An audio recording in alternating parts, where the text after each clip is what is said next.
Welcome to the deep dive. If you are joining us today, you are probably the kind of person who likes to look a little closer. Yeah, to pull on the loose threads of history and just see what unravels. Exactly. You are in the right place. Today, we have this massive stack of notes and sources in front of us, and it's anchored by the incredibly detailed, extensive Wikipedia case file on one of the most infamous, chilling, and baffling unsolved mysteries in American history. The Zodiac Killer. We are talking about the Zodiac Killer. But our mission today isn't just to recite a dry timeline of events. I mean, you probably already know the basic strokes. Right, the hooded figure, the ciphers. Yeah, what we're going to do today is dissect exactly how a single, unidentified individual managed to completely paralyze the San Francisco Bay Area in the late 1960s. We're going to look at how he manipulated the media, how he engineered his own mythological persona, and really how his bizarre mind games became even more famous than the horrific crimes themselves. It's a case that amateur sleuths, cryptologists, and law enforcement are still actively trying to decode over half a century later. So, okay, let's unpack this. It really is a fascinating and terrifying subject to dive into. And to properly set the scene for you, we have to transport ourselves back to California, specifically the period between December 1968 and October 1969. The cultural backdrop here is essential. Right, because you have the San Francisco Bay Area just coming out of the 1967 Summer of Love. Exactly. But by late 1968 and into 69, that utopian hippie dream was fracturing. Things were getting dark. The Manson family murders would happen right in the middle of this in the summer of 69. Yes. There was intense social upheaval, and right in the middle of this darkening cultural mood, a new kind of terror emerges. Officially, according to the sources we have, we are looking at 5 confirmed murders and 2 survivors. It's across Benicia, Vallejo, unincorporated Napa County, and the city of San Francisco. But the body count, tragic as it is only one piece of the puzzle here. The real story, the reason we are still talking about this today, is how the killer communicated. We are dealing with an individual who didn't just want to commit crimes. He demanded front-page attention. He sent pieces of a victim's bloody shirt through the mail. Yes, and he sent complex cryptograms, some of which actually took half a century to solve. He was playing a game with the police, the press, and the public. And what's so striking is that he basically crowdsourced his own terror. He realized very early on that if he could get the newspapers to print his threats, the public's imagination would do most of the heavy lifting for him. They'd scare themselves. Exactly. But to understand the game, we have to understand how it started. We need to look at the confirmed killings because there is a very specific pattern that emerges, and then, crucially, a massive deviation from that pattern. Let's transition to the chronological start of this confirmed terror campaign. We are looking at what are often referred to as the Lover's Lane murders. This starts in December 1968. Which is a very specific type of hunting ground, isn't it? It is. Lover's lanes are isolated, they're dark, and the victims are usually distracted and vulnerable in confined spaces. The first one takes place on Lake Herman Road. It's December 20th, 1968. You have 2 high school students, David Arthur Faraday, who was 17, and Betty Lou Jensen, who was 16. It's a Friday night, freezing cold. Freezing. Faraday picks up Jensen at 8:30 p.m. for their very first official date. They tell her parents they are going to a Christmas Carol concert. But instead, they visit a friend. Right, and then sometime after 9 p.m., they drive out to the outskirts of Vallejo and park at a known lover's lane on Lake Herman Road just inside the Benicia city limits. It's essentially a gravel turnout near the gate to a water pumping station, pitch black, isolated. And the timeline pieced together by police is chillingly precise because of passing motorists. Between 10:15 and 10:30 p.m., a car drives by and sees the couple parked there. Just sitting in the car. Yeah, they're spotted again at 11 p.m. by another driver. But between 11:05 and 11:10 p.m., everything changes. Based on the tire tracks and forensic evidence, the police determined that the assailant pulled his vehicle in about 10 feet away, parking alongside the passenger side of Faraday's car. I'm trying to picture this. It's pitch black. They're on a gravel turnout. And another car pulls in just 10 feet away. That's not a passing glance. That's calculated, terrifying stalking. Precisely. 10 feet away in the dark is an aggressive, dominant positioning. It immediately traps the victims psychologically, if not physically. Right. And then the violence is just shockingly fast. The killer walks around to the driver's side and fires several shots at Faraday's car, apparently to force them out. He clips the roof and the rear window. None of these initial shots hit the teenagers. You can only imagine the sheer panic in that vehicle.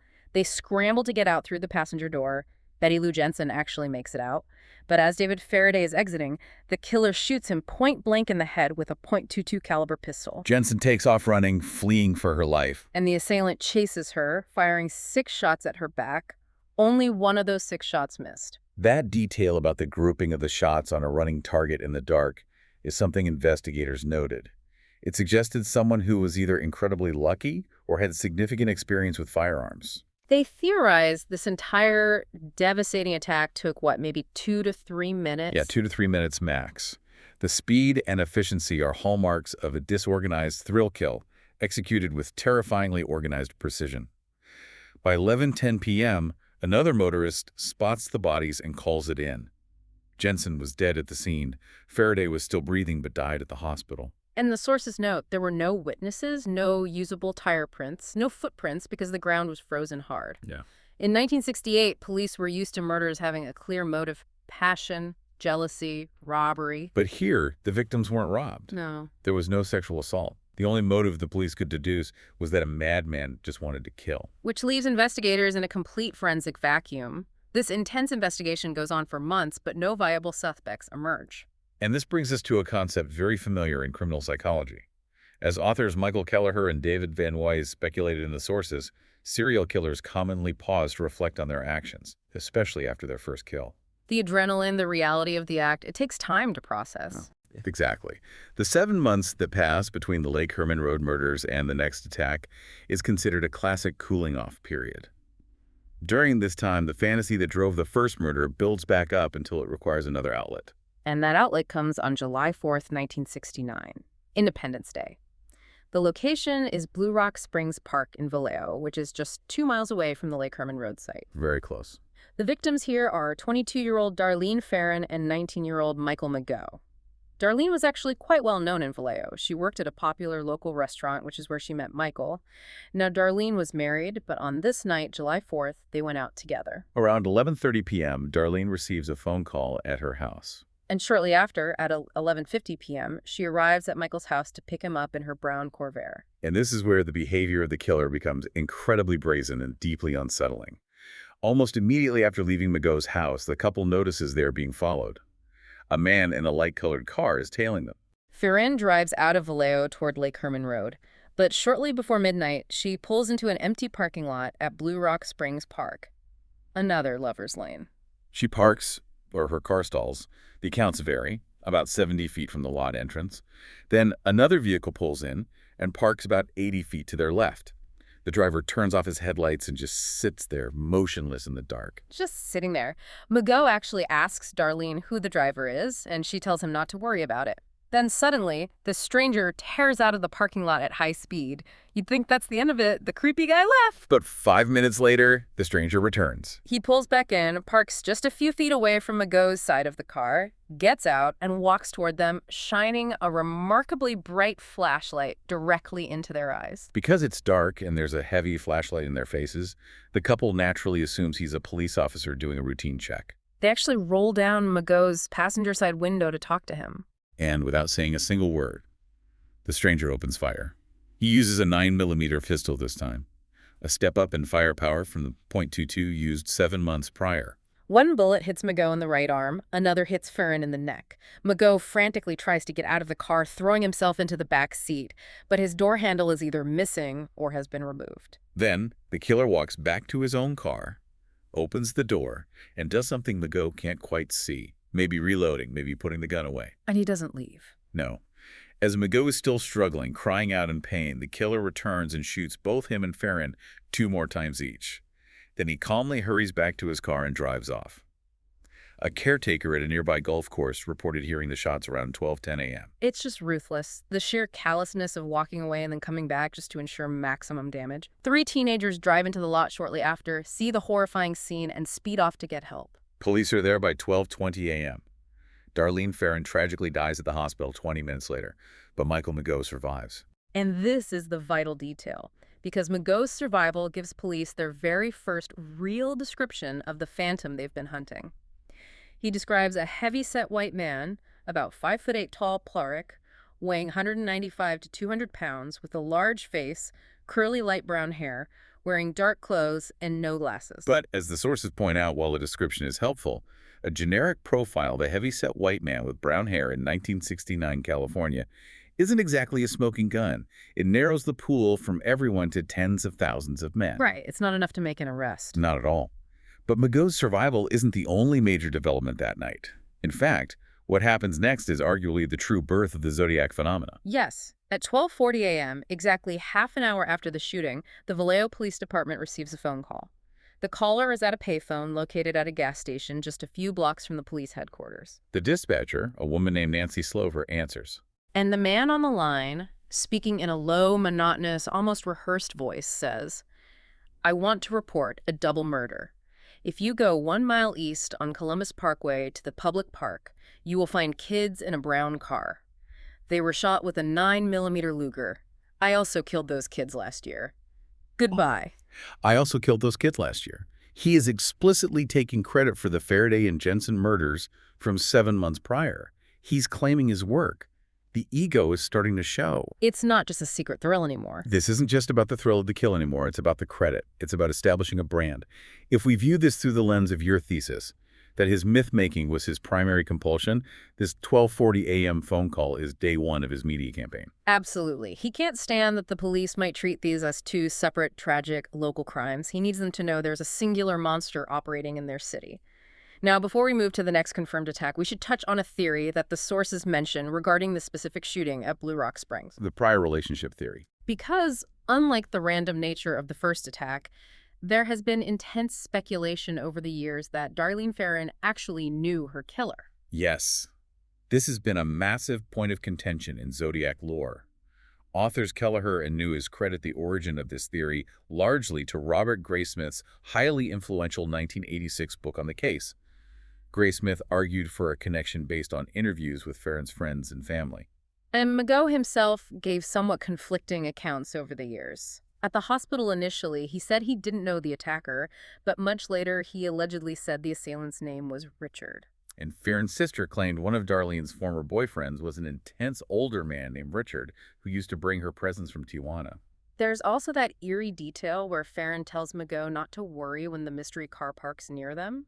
Graysmith's telling of the event suggests they were actually being chased through town and only stopped because their car hit a log in the dark parking lot and stalled out. The detective on the scene even noted the car was still running and in low gear when he arrived. Kelleher and Nuys point out that Ferrin wouldn't tell Mageau to ignore the driver, nor would they assume he was a cop if they hadn't stopped there by choice. Plus, Ferrin actually knew the victims from the first attack, Betty Lou Jensen and David Faraday.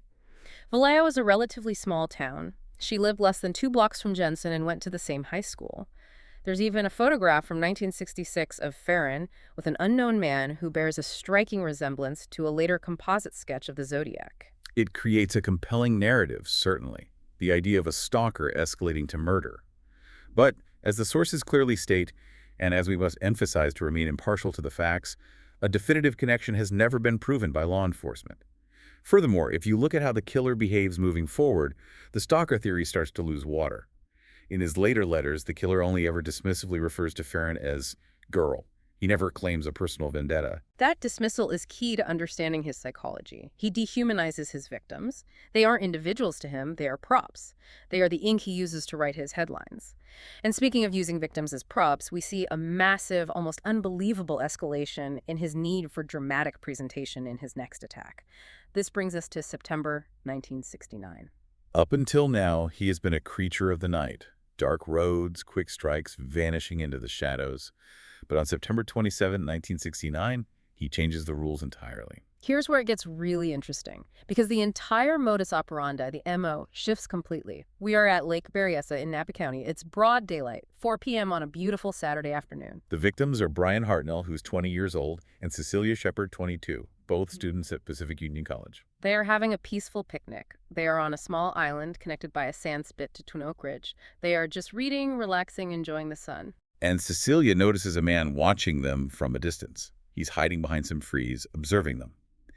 When he finally emerges and approaches them, he isn't just a guy with a gun. He is wearing a full, meticulously crafted costume. A costume? He has on a black executioner's hood that drapes down over his shoulders. It has square slits for his eyes, And he has clip-on sunglasses attached over the eye holes so you can't even see his eyes.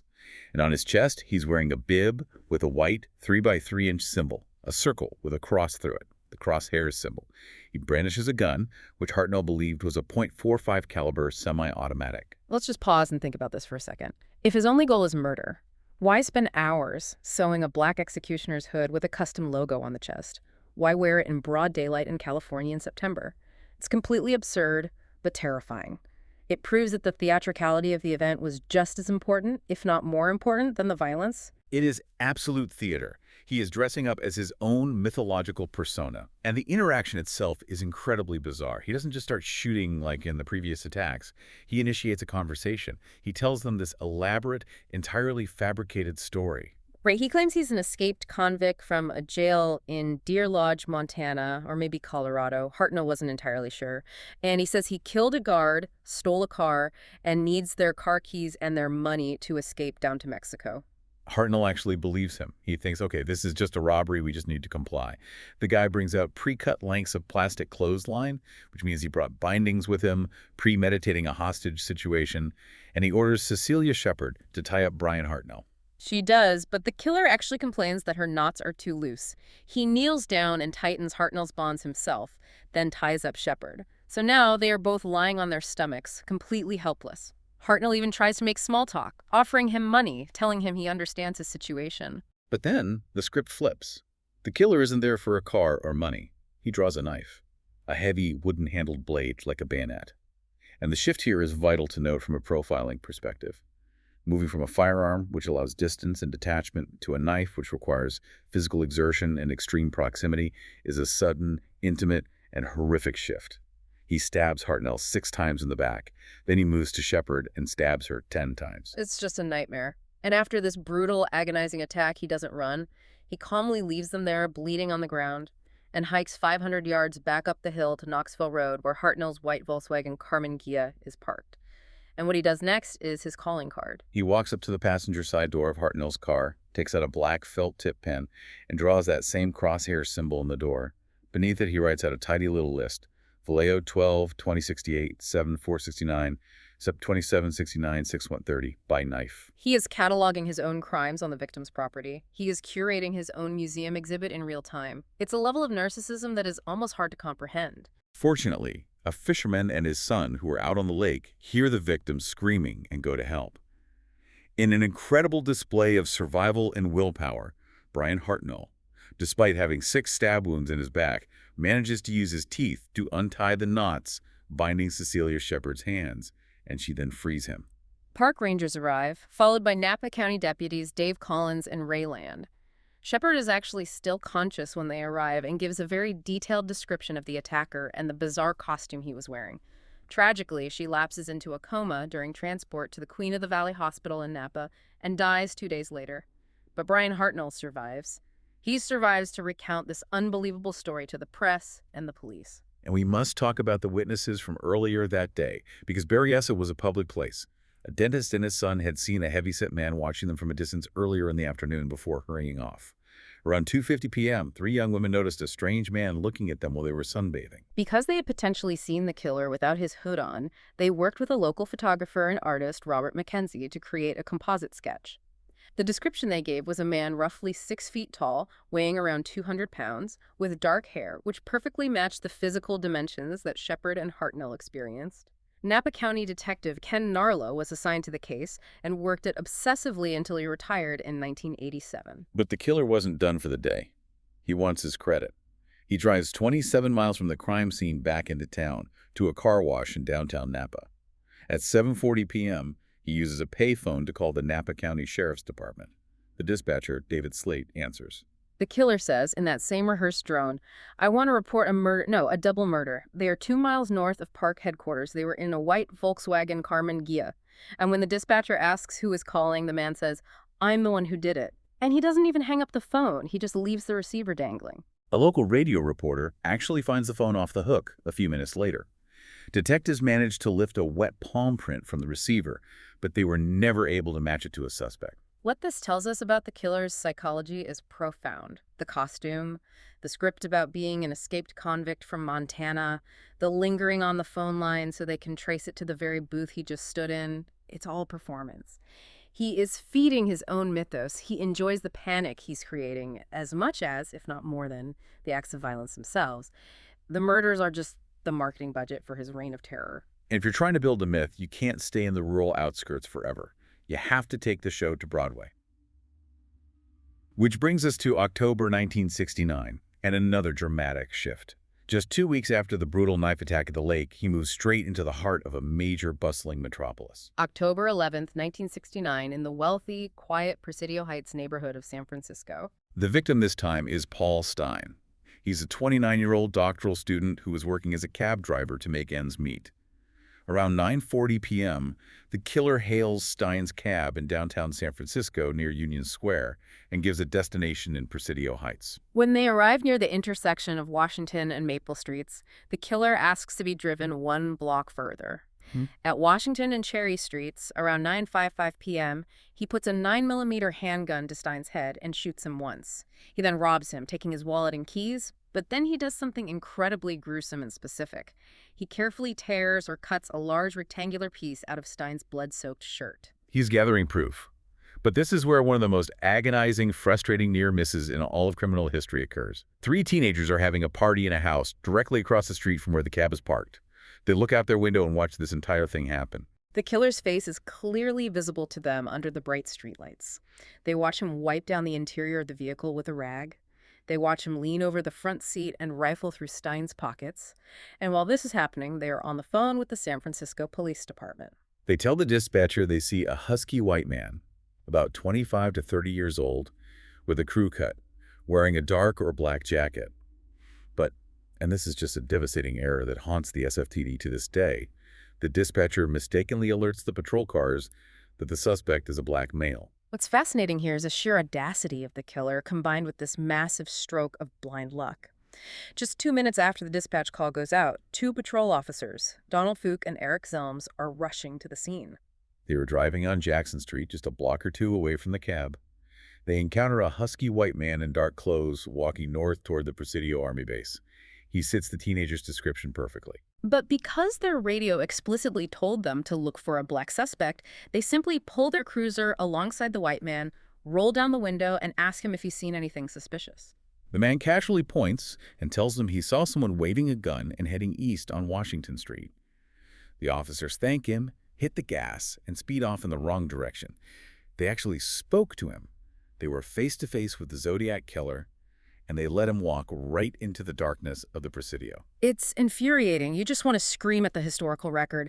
The killer even gloated about this interaction in a later letter, mocking the police, saying they stopped him and asked him about the shooting, and he directed them away. By the time the police realized the dispatcher's mistake at the crime scene, the killer has vanished into the dense woods of the Presidio base. He leaves behind only 2 partial, bloody fingerprints from his right hand on the cab. The teenagers help a police artist make a composite sketch. The famous sketch with the thick glasses and the crew cut.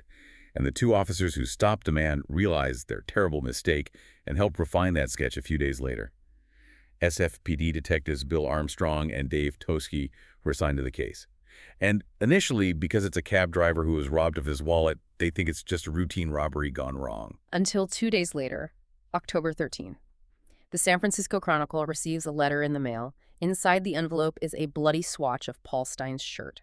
The killer boasts about the murder, claims he watched the SFPD search for him in the Presidio from a hiding spot, and then issues a horrific, escalating threat.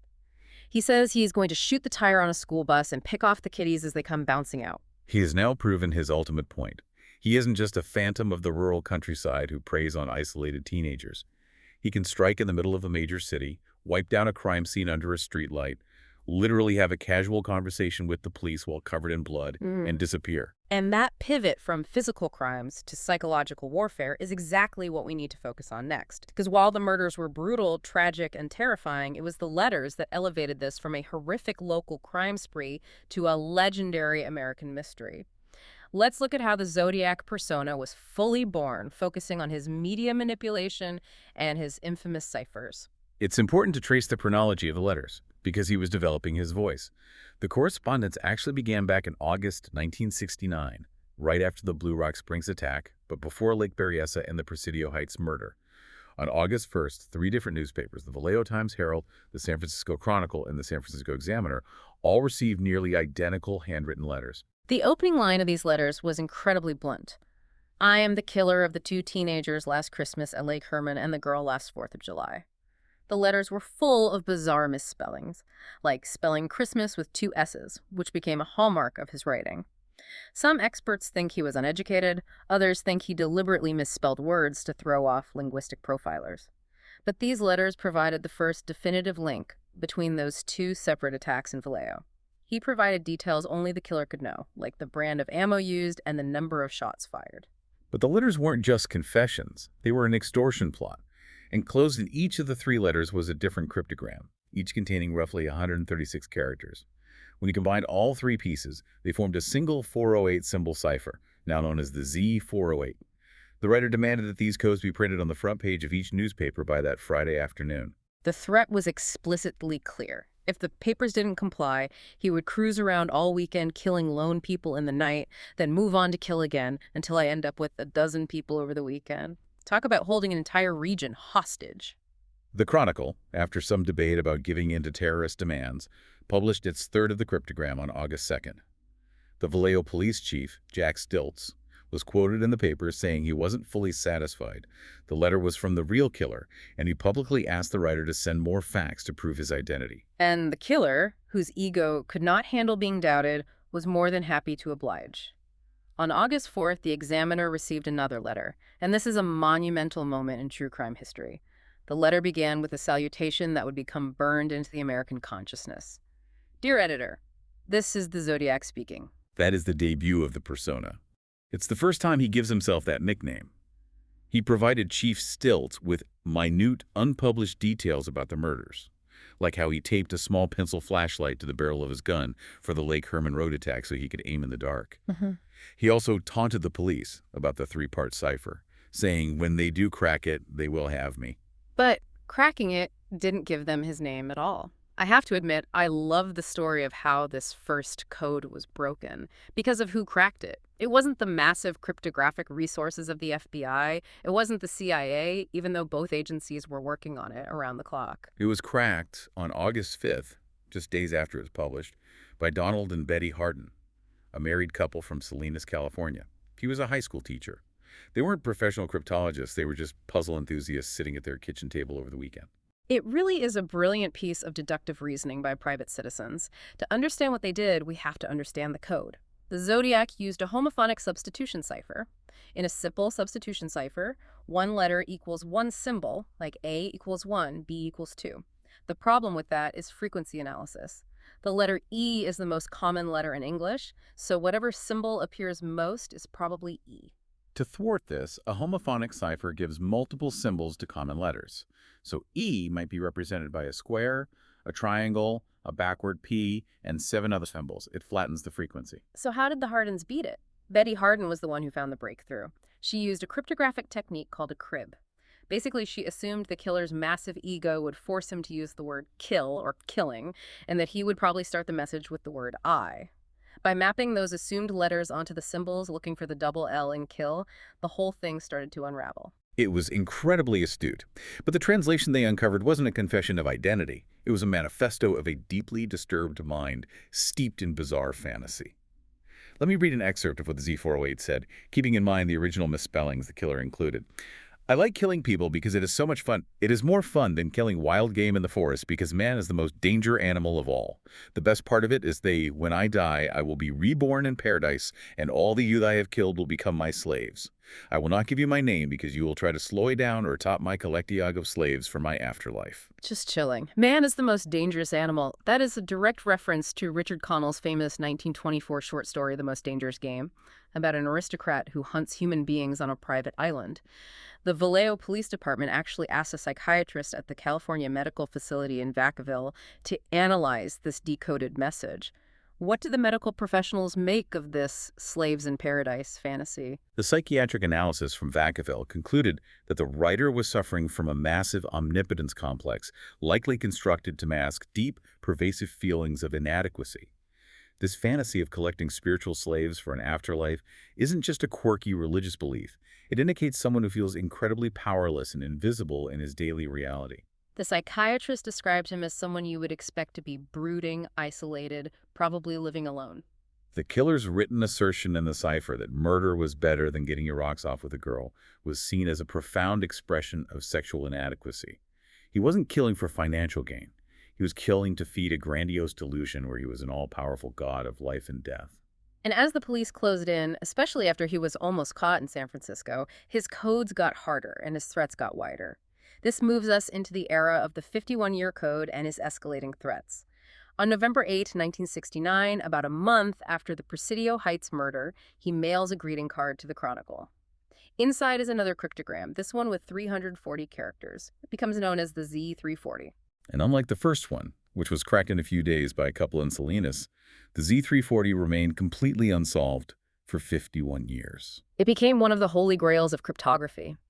One cryptologist in the sources ranked the Zodiac's unsolved ciphers second only to the ancient, mysterious Voynich manuscript in terms of notoriety. For decades, thousands of people, amateurs and professionals, tried to break it. The problem was that the Zodiac didn't just use a substitution cipher this time. He made it vastly more complicated. And they finally beat him in December 2020. This is where the modern tech collision with historical true crime gets amazing. It was a crowdsourced solution by an international team of private citizens. David Orenchak, an American software engineer who'd been working on it since 2006, Sam Blake, an Australian mathematician, and Jarl van Eyck, a Belgian programmer. They realized that the Z340 wasn't just a substitution cipher, it was a transposition cipher, meaning you didn't read it left to right, you had to read it diagonally, shifting down one row and over two columns, like the movement of a knight in chess. Furthermore, the killer had actually made several encoding mistakes that broke his own pattern, making it nearly impossible for a human to crack manually. They used a specialized decoding program created by Van Eyck called AZ-Decrypt. They had to run 650,000 possible mathematical solutions through this supercomputing program before it finally found the correct encryption key that accounted for the killer's diagonal shifting and his sheer errors. The FBI's Cryptographic and Racketeering Records Unit officially verified their decryption. And what did the message say after half a century of waiting? Did it give a name? No. It confirmed that he was not the man who had recently called into a local TV talk show claiming to be the Zodiac, which was a whole media circus we'll touch on, and it reiterated his delusion. The decoded message read, "I hope you are having lots of fun in trying to catch me. That wasn't me on the TV show. I am not afraid of the gas chamber because it will send me to paradise all the sooner because I now have enough slaves to work for me." Again, spelling paradise with a C. The FBI concluded that the decoded message, while an incredible mathematical triumph, offered no new clues to his actual identity. So what does this all mean? Why did he keep sending these incredibly complex codes if they didn't actually contain his identity? Why put in the immense effort to construct a 340-character cipher that takes supercomputers 51 years to crack, just to repeat the same weird sci-fi fantasy about slaves in paradise? This raises an important question about the killer's true motivation. As SFPD lead investigator Dave Tofergy pointed out during the height of the investigation, the codes were an ego game. It wasn't about communicating information, it was about proving superiority. He was constructing a puzzle to prove he was smarter than the San Francisco police, the FBI, and the CIA combined. He wanted to watch them struggle. It was intellectual sadism. He wanted to be the smartest guy in the room, even if he was the only one in the room. And when they didn't figure it out right away, his ego demanded he find other ways to exert control. Moving into late 1969 and 1970, we enter the phase of buses, bombs, and buttons. In November 1969, he sent a rambling 7-page letter to the Chronicle, boasting about how he had talked to the 2 police officers after the Sting murder. He included a detailed, drawn diagram of a bomb he planned to use to blow up a school bus. He signed off with his first chilling scorecard. The crosshair symbol equals 10, SFPD equals 0. The psychological warfare here is intense. He's trying to hold the entire region in a state of constant suffocating paranoia. Imagine being a parent in San Francisco in 1969. You can't put your kid on a school bus without wondering if a madman with an ammonium nitrate bomb is watching. In April 1970, He sends another letter with a 13-character cipher, the Z13, which begins with, "My name is." That one has never been definitively solved because it's too short to yield a statistically viable solution. Cryptologists have proposed joke answers like Alfred E. Newman or an anagram insulting a prominent cryptographer, but it's likely just another taunt. He also sends another school bus bomb diagram, just to keep the fear fresh. And his demands start getting incredibly petty and bizarre, which Mhm. really strips away the mastermind veneer and exposes the petulant narcissist underneath.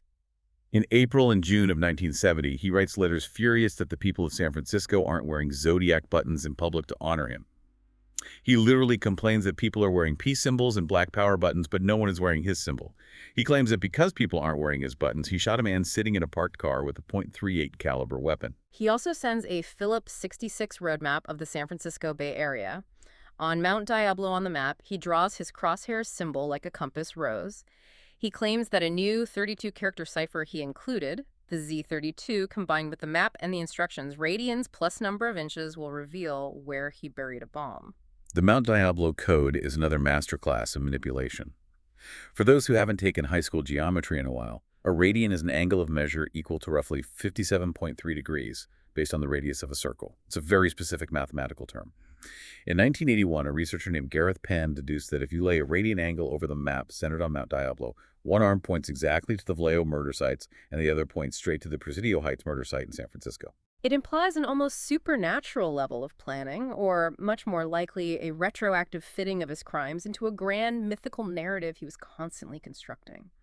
By the summer of 1970, he's quoting long passages of lyrics from the Gilbert and Sullivan comic opera The Mikado, specifically the song about having a little list of society offenders who never would be missed. He's treating his reign of terror like a theatrical production. And he's continually updating his scoreboard. Crosshairs equals 13, SFPD equals 0. By 1974, his final verified letter claims a staggering score of 37 to 0. Officially, the confirmed victim count is 5 dead, 2 wounded, but the Zodiac claimed 37. So that naturally leads us to explore the cold cases that might be linked to him. Let's look at the expanding shadow of the Zodiac. If we connect this to the bigger picture of criminal profiling, we have to consider how serial killers operate. They rarely start out of nowhere with a perfectly executed, highly theatrical crime like the Lake Berryessa stabbing. They refine their methods, they practice, they make mistakes before they formalize their routine. Law enforcement and researchers have looked closely at several chilling precursors to the Zodiac's official 1968 debut. We must stress that these are unconfirmed links, but the parallels are impossible to ignore. Let's start in 1962, down in Oceanside, California, near San Diego. A man calls the police and says, "I'm going to pull something here in Oceanside, and you'll never be able to figure it out." The very next night, a 29-year-old cab driver named Ray Davis is shot and killed in a wealthy, gated community. The killer used a .22 caliber weapon. Days later, the killer calls the police again to taunt them, boasts about the perfect crime, and threatens to kill a bus driver next. The police actually had to put armed Marine guards on buses. Huh. The parallels to the Paul Stein murder, a 29-year-old cab driver in a wealthy area, and the .22 caliber used at Lake Herman Road, plus the phone taunts and the threats to buses, it's like a rough draft of the Zodiac persona 7 years early. Then you move to June 1963 in Santa Barbara County. Two teenagers, Robert Domingos and Linda Edwards, are skipping school at a remote beach. They are attacked by a sniper.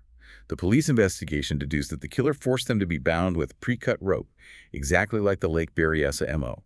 When the teenagers tried to escape, the killer shot them repeatedly in the back and chest with a .22 caliber weapon, hitting Domingos 11 times and Edwards 8 times. He placed their bodies in a nearby shack and tried to burn it down. The ammunition was traced to Vandenberg Air Force Base. In 1972, the Santa Barbara County Sheriff publicly stated there was a high degree of probability that the Zodiac committed those murders.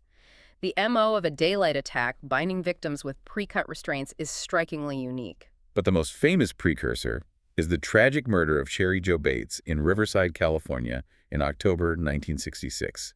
She was an 18-year-old student at Riverside City College. She was studying in the campus library. When she came out, someone had disabled her Volkswagen by pulling the wires out of the distributor cap. She was brutally beaten and stabbed to death nearby. A man's paint-spattered Timex watch was found at the scene, stopped at 12.24, suggesting a violent struggle. The brutal crime is one thing, but it's the aftermath that points heavily toward the Zodiac. 1 month later, identical typewritten letters titled The Confession were mailed to the Riverside Police and the local paper. The author claimed responsibility, provided unreleased details like how he disabled the car, and warned that Bates is not the first and she will not be the last.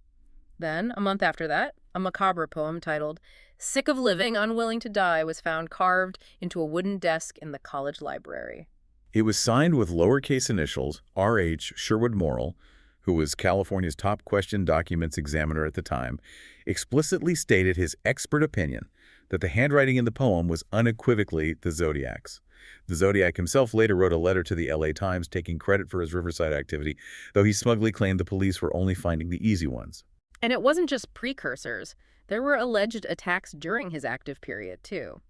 One of the most terrifying is the abduction of Kathleen Johns in March 1970.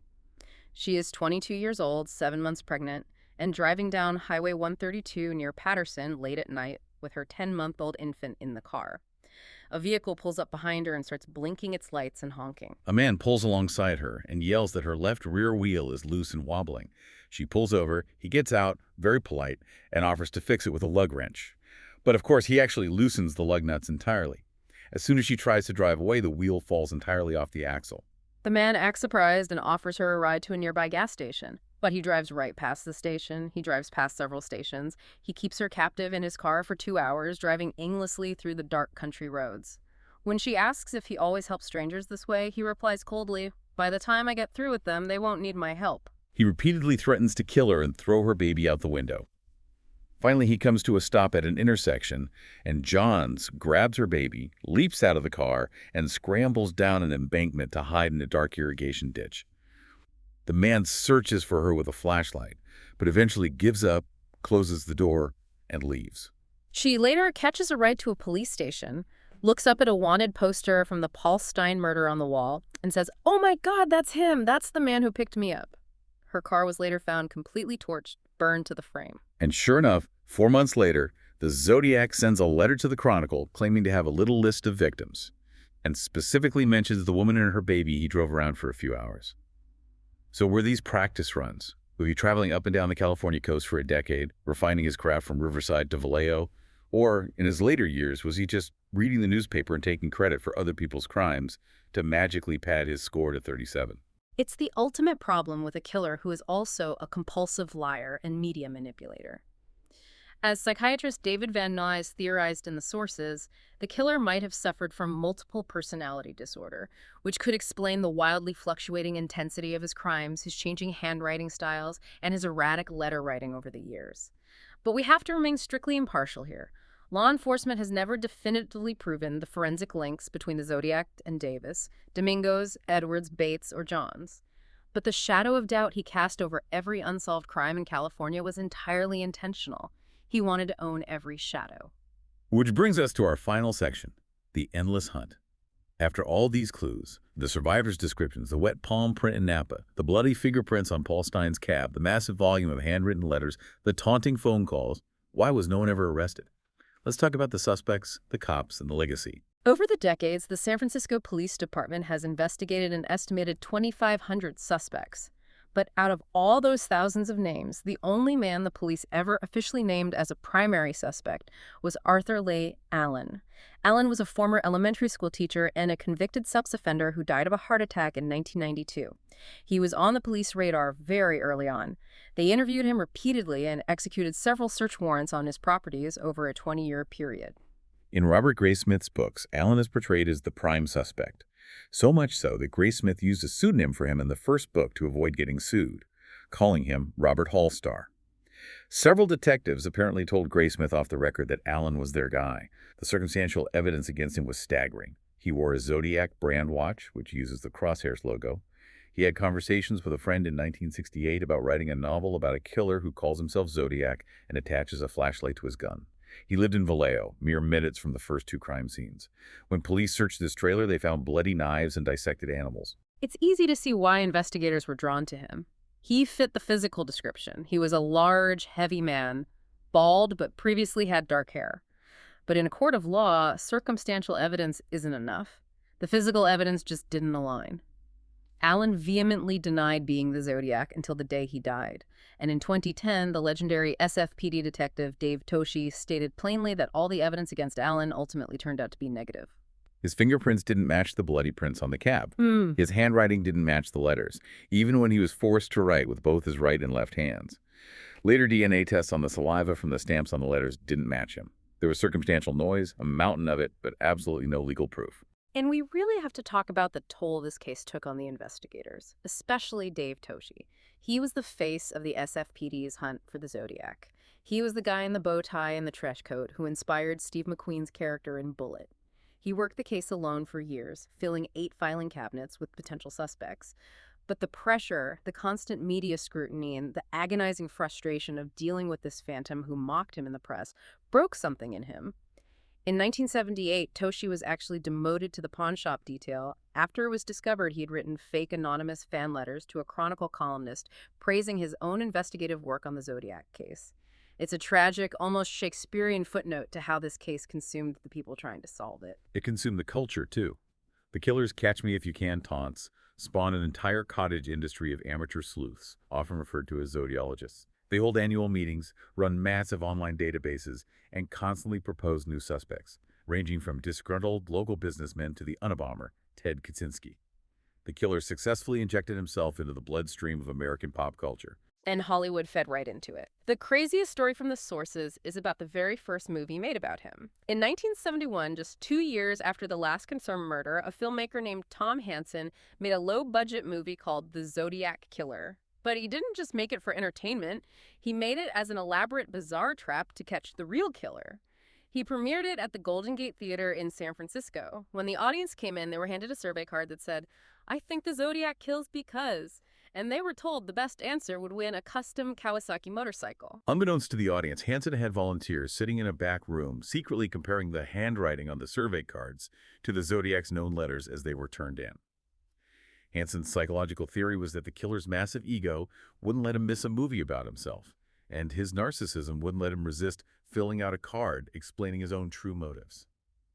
They actually detained one guy during a screening because they thought his handwriting was a dead ringer, and he was acting aggressively, but they eventually had to let him go due to a lack of concrete evidence. It sounds like a subplot in a spy novel, but it was a very real operation. Beyond that bizarre theater trap, the Zodiac's shadow is everywhere in modern cinema. He directly inspired the villain Scorpio in the 1971 Clint Eastwood film Dirty Harry, where the killer hijacks a school bus. He inspired the Gemini killer in The Exorcist III. He was the clear inspiration for John Doe in the 1995 thriller Seven, and more recently, the Riddler in the Batman movie. And of course, there is David Fincher's definitive 2007 film Zodiac, which was based heavily on Robert Graysmith's books and focused less on the killer and more on the destructive obsessions of Graysmith, Paul Avery, and Dave Takschi. Fincher actually grew up in the Bay Area while the killings were happening. He remembers the police cars following his school bus. And the hunt hasn't stopped with movies. In 2018, the Vallejo Police Department even tried to use GED Match, the open-source genetic genealogy DNA database used to catch the Golden State Killer, to finally identify the Zodiac from trace evidence on the letters, though no definitive results have emerged to this day. The fact that we are using 21st century genetic genealogy algorithms to hunt a man who used a payphone and a felt-tip pen speaks to the enduring trauma he inflicted. The SFPD marked the case inactive in 2004, reopened it in 2007, and various jurisdictions like Vallejo, Napa, and Riverside still technically consider it an open, active investigation. He remains the great white whale of American true crime. It's a case that just refuses to close. So as we wrap up this deep dive, let's distill what we've learned. For you, the listener, the ultimate takeaway here is how the Zodiac essentially invented the modern viral true crime phenomenon. Long before the internet, long before Reddit threads or TikTok sleuths poring over cold cases, he crowdsourced his own terror. He manipulated the media algorithm of the 1960s, the front pages of newspapers and local TV news broadcasts, to elevate himself from a brutal, cowardly murderer to a terrifying, omnipotent, mythological figure. He knew exactly what buttons to push to keep everyone looking over their shoulders. He weaponized the media against the public. He understood that a cryptogram printed on the front page of the San Francisco Chronicle would generate far more sustained, widespread panic than the physical crime itself. He was a master of psychological terrorism, understanding that the fear of the unknown is far more paralyzing than the reality of the known. Which leaves me with a final, provocative puzzle for you to mull over as we end today's journey. We naturally assume that the Zodiac stopped killing because he died, or was imprisoned for another unrelated crime, or simply aged out of his physical capability to commit violence. But what if we're looking at it all wrong? What if the Zodiac's most successful crime wasn't murder at all, but the myth he engineered? Looking at his claims of 37 victims versus the 5 confirmed, what if the Zodiac realized early on that his pen was a vastly more powerful weapon than his gun? What if the letter writing, the cipher making, the taunting of the police? What if that became his primary compulsion? Perhaps he stopped killing simply because the massive wave of terror he could incite with a single blood-stained postage stamp was more than enough to satisfy his ego. It's a chilling thought. Mm-hmm. That the reality of the violence was merely the seed capital he needed to fund a decades-long psychological empire. He didn't need to kill anymore because he had already made himself immortal. Thank you for joining us on this deep dive into the sources. Keep questioning the narrative, keep looking at the details, and we'll see you next time.